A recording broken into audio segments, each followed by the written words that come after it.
If you're struggling with knee pain, especially around the lower part of your knee, this video is for you. What's up everyone, it's Justin Lassiter, and today we are focused on how to fix your Osgood-Schlatter disease with some of the best exercises that you can do both at home and at the gym. Osgood-Schlatter is actually very common, especially in young athletes. But the good news is I'm going to show you the right practices and the right exercises for you to do so you can manage that knee pain and get back to your favorite activities and sports.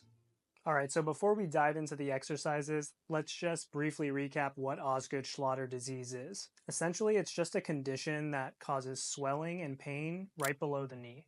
This is right where the patellar tendon connects to the shin bone. It's typically caused by overuse or repetitive stress, especially when you are having a growth spurt. I know you're probably in a lot of pain right now, and I was too. I dealt with this in my early teens to mid-teens, and now that I've figured out all these things, I wish I knew this back then, so I figured I would just share with you.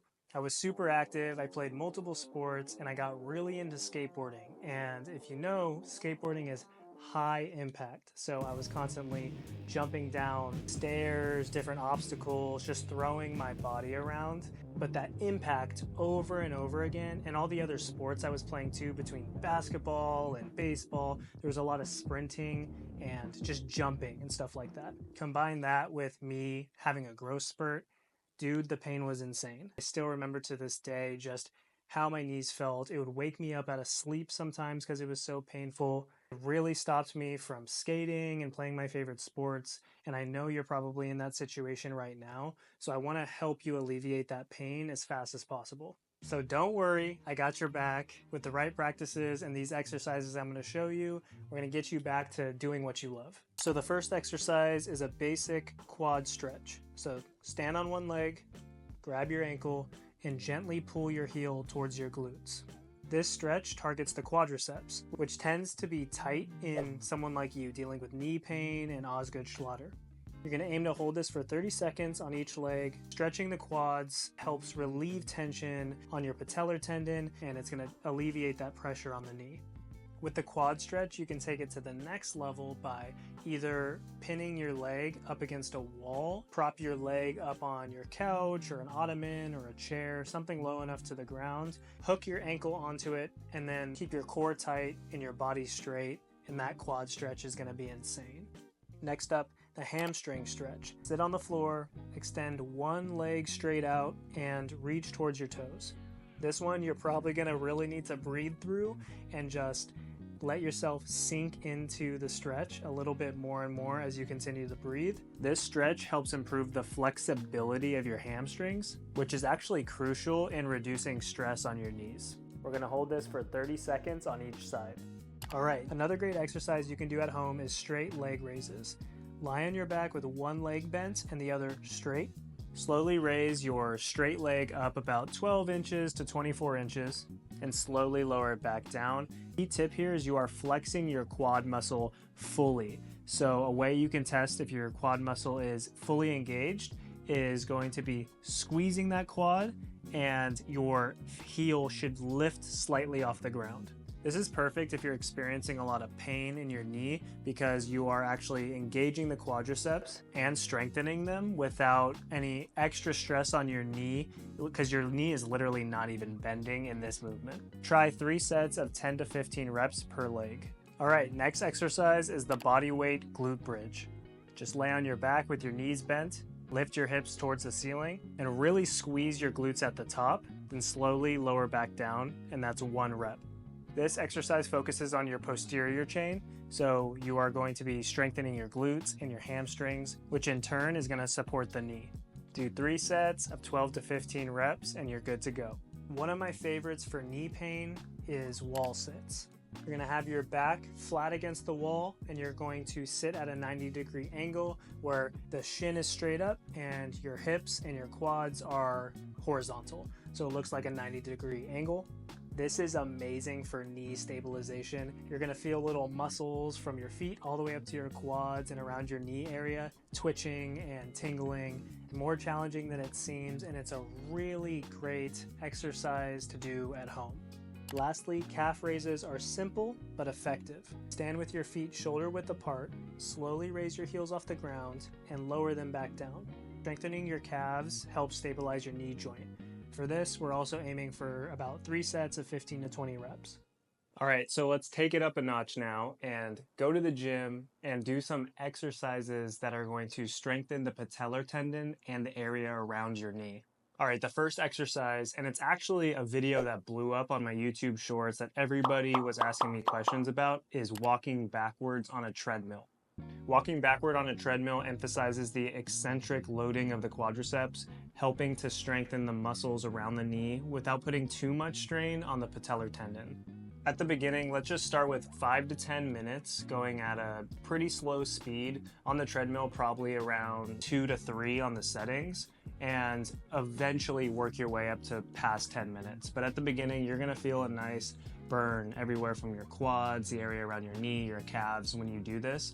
And then over time, you can actually start to make a little bit of a steep incline and build up strength over time. So this is something I really like. Honestly, I just like to do this even before a normal leg day, even if I'm not focused on knee health or my knees aren't in pain. Do this before a leg day and you get pretty warmed up. Next up, leg extension holds. So these are just great for isolating the quads. You sit on the leg extension machine, extend your legs fully, and hold that position at the top for 5 to 10 seconds before lowering back down. And at the beginning, I'm going to recommend to do 2 to 3 sets, holding it for basically as long as you can without straining yourself, somewhere between 5 and 30 seconds. Key tip here is don't just focus on the hold at the top. Slowly bring the weight back down and stop every few degrees. So you're going to bring your legs a little bit lower, stop, pause, try to hold for a few seconds, a little bit lower, pause, a little bit lower, all the way to the bottom. Just make sure you're careful here, even if you're used to doing a leg extension with like a higher weight normally, because you're just like repping through and going a little bit faster. Let's just start light and focus on the squeeze, the contraction, and controlling the weight.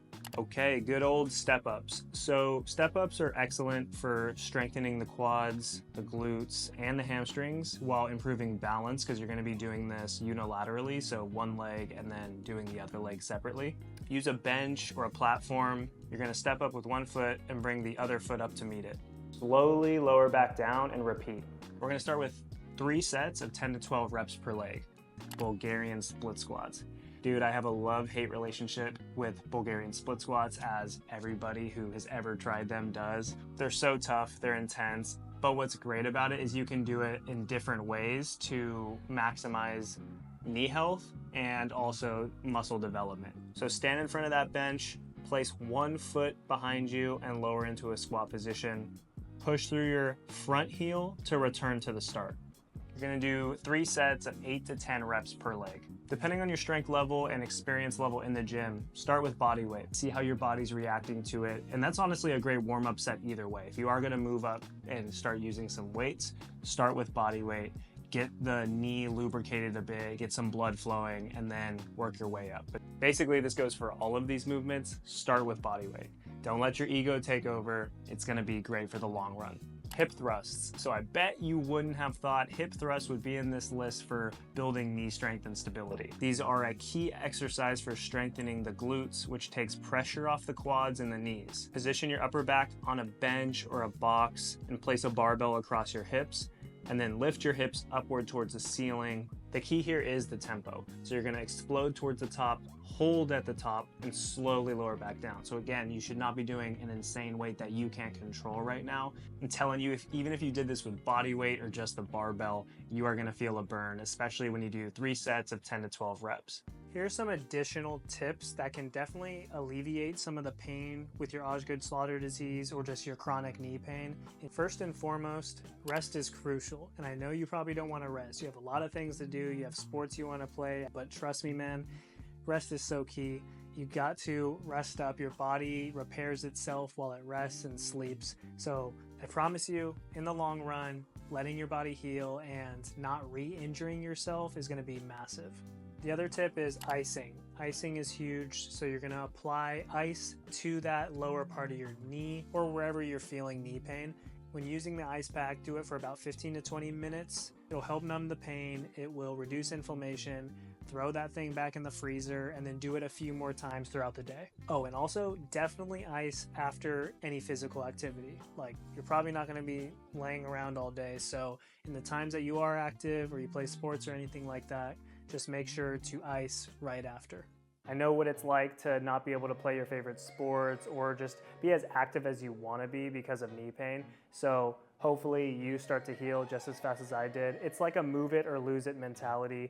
Don't just sit around and accept the pain. There are definitely things you can do, like the tips and the exercises I showed you in this video, that will just make you have more bulletproof knees to not only fix the knee pain you're dealing with now, but prevent future knee pain or injuries. If you found this video helpful, please give me a thumbs up. It really means the world. And subscribe, turn that bell notification on so that you can get all future videos and notifications right when they go live. Thank you for watching, and I'll see you in the next video.